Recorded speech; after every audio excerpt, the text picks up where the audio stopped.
역대기를 기록한 저자는 대체로 동일한 문학적 구조를 따라서 남유다의 왕들을 이야기하고 있습니다. 먼저는 그 왕이 평생에 여호와 하나님 앞에서 어떠한 삶을 살았는지 평가를 하고, 그 다음으로는 구체적으로 역사적인 사건을 이야기합니다. 그리고 마지막에는 죽음을 이야기하면서 간략하게 그의 삶을 요약하는 구조를 가지고 있습니다. 함께 읽으신 역대하 17장부터 20장까지는 남유다의 왕 여호사밧에 대해서 이야기하고 있습니다. 1절에서 6절까지는 역대기 저자가 여호사밧의 전 평생을 평가하고 있는데, 먼저 그는 국방을 튼튼하게 하는 사람이었습니다. 여전히 남유다는 북이스라엘과 긴장 관계에 있었기에 성읍에 군대를 주둔시키고, 아버지 아사가 북이스라엘로부터 빼앗은 에브라임 성읍에도 수비대를 두었습니다. 이는 남유다 백성들을 전쟁의 위협으로부터 지키는 한 나라의 왕으로서 아주 탁월한 모습을 보여주고 있는 것이라 할 수 있습니다. 또 여호사밧은 나라를 다스리는 왕으로서 탁월했던 것뿐만 아니라 그 개인의 삶도 여호와 하나님 앞에서 신앙도 모범적이었습니다. 역대기 저자는 여호사밧이 다윗의 처음 길로 행하였다라고 평가합니다. 다윗의 길로 행했다라는 이 표현은 역대기에서 히스기야, 요시야, 그리고 여호사밧 단 세 사람에게만 표현된 평가입니다. 다윗이 어떤 사람입니까? 그는 이스라엘의 가장 위대한 왕입니다. 또 역대기에서는 다른 왕들을 평가하는 기준이 되고 모든 왕들의 롤 모델이 되는 사람입니다.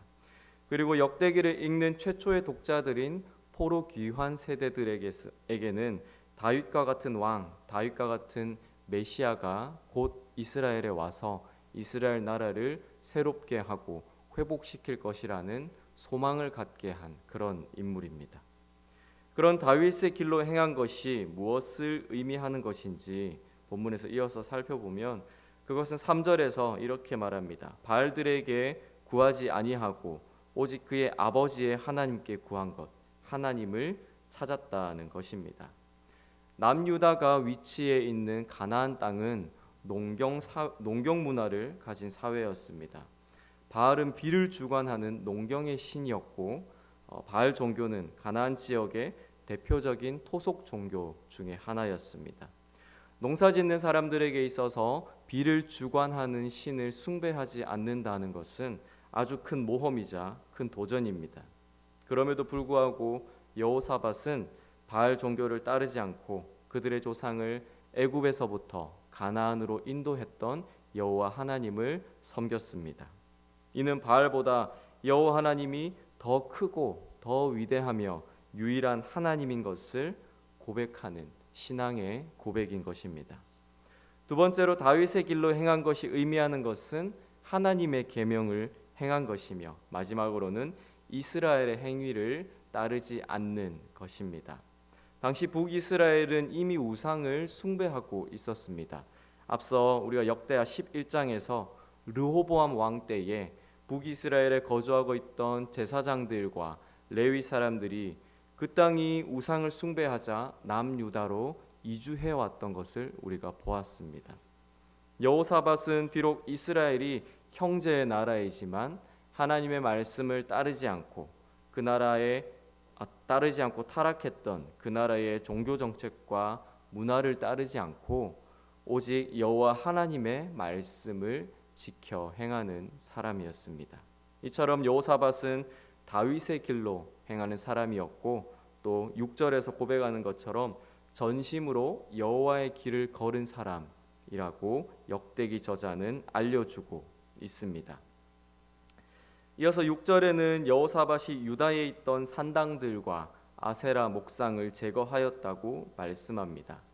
이 우상 숭배하게 하는 것들을 제거하는 것은 여호사밧의 때만 있었던 것이 아니라 그의 아버지 아사 왕의 때에도 있었던 일입니다. 그런데 그의 아들 여호사밧도 이런 일을 했다는 것은 아무리 국가 차원에서 파괴하여도 계속해서 백성들 사이에서는 끊임없이 우상 숭배하는 일이 다시 있었다라는 것입니다. 어쩌면 여호사밧은 자신의 아버지 시대부터 수십 년 동안 수많은 산당들과 우상들이 파괴되었지만 여전히 백성들의 삶에서 우상 숭배가 사라지지 않는 모습을 보면서 어쩌면 한계를 느꼈는지도 모르겠습니다.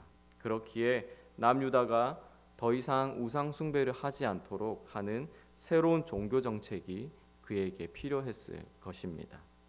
그것이 7절에서 9절에서 말하고 있는 백성들에게 율법을 가르친 일이라고 생각해 볼 수 있을 것입니다. 이방 산당을 파괴만 하거나 또 여호와 하나님의 계명을 지키라고 명령만 하는 것을 뛰어넘어서 이제 거기에서 한 걸음 더 나아가 그들에게 여호와의 율법을 지켜 행할 수 있도록 그 율법을 가르친 것입니다. 자신이 하나님의 계명을 잘 지켜 행한 것뿐만 아니라 백성들도 그러한 삶을 살 수 있도록 한 것입니다. 그래서 여호사밧은 방백들과 레위 사람들과 제사장들을 온 유다에 보내어서 여호와의 율법책을 가르치게 합니다.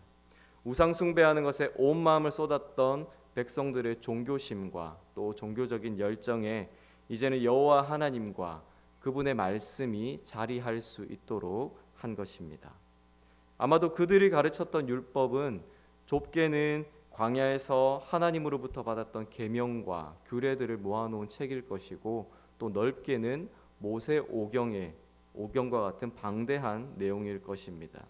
여호와 하나님이 어떠한 분이신지, 하나님께서 그분의 백성들에게 요구하시는 삶은 무엇인지, 어떻게 우리가 거룩하고 성결한 삶을 살 수 있는지, 우리의 조상들은 어떠한 신앙을 가졌는지, 우리의 조상들이 우상을 숭배했는데 그 결과가 무엇인지, 그러면 우리는 이제 어떻게 살아야 하는 것인지, 이런 것들을 말씀을 통해서 이스라엘 백성들이 배울 수 있었을 것입니다.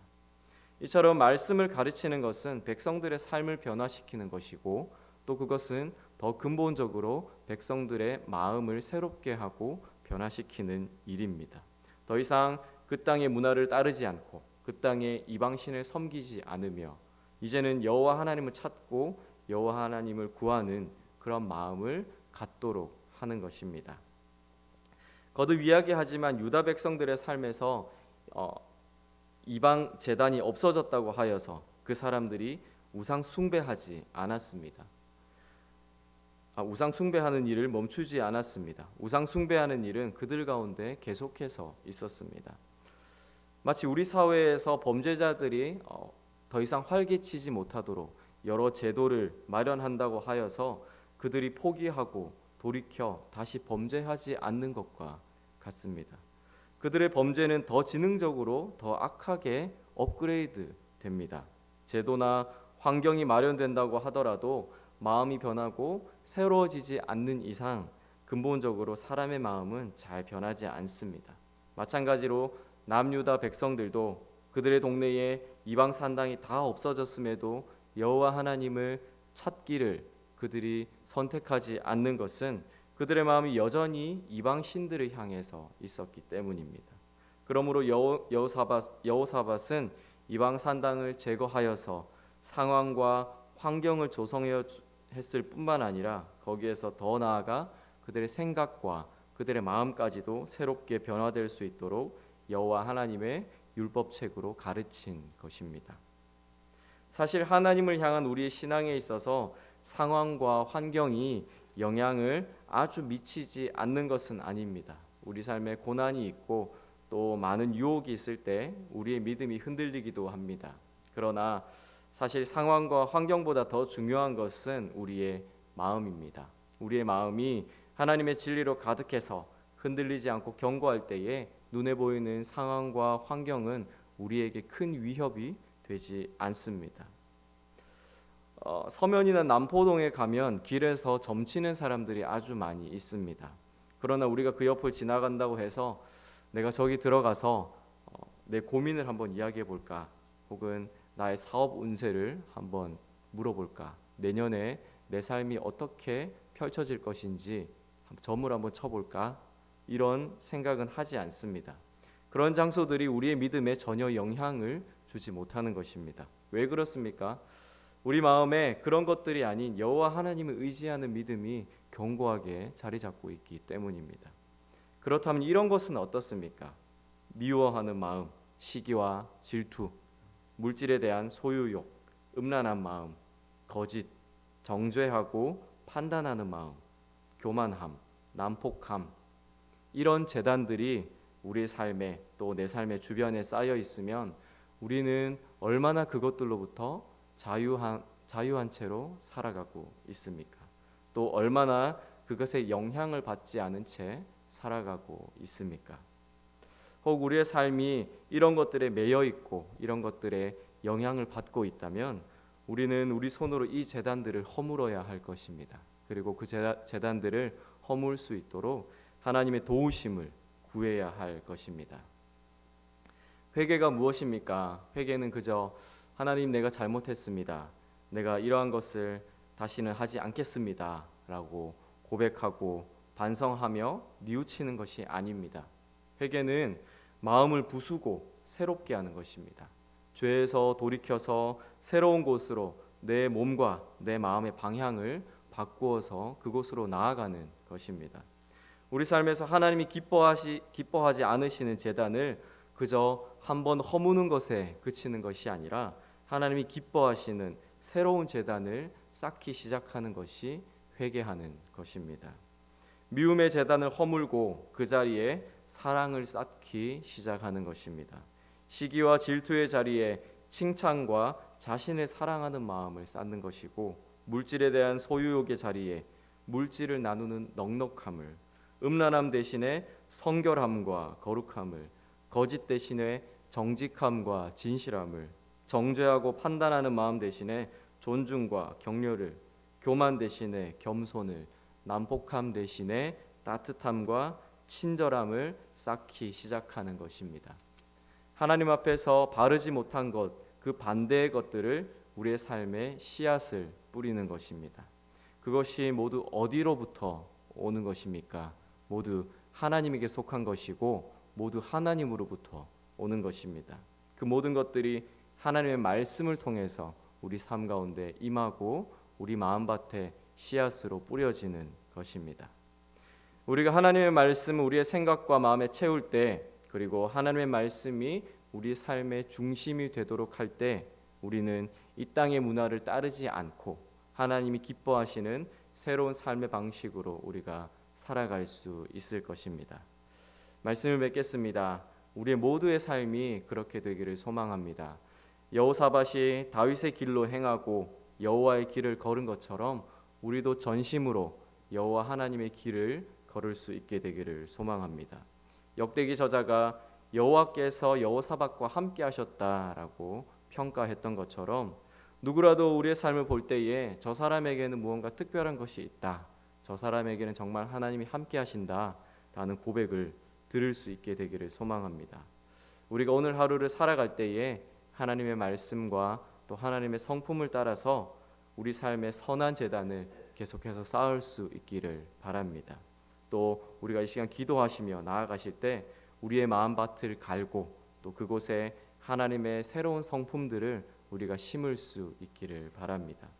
하나님 우리와 함께 하시는 분이십니다. 함께 하시며 우리를 도우시고 또 우리를 새롭게 하시는 분이십니다.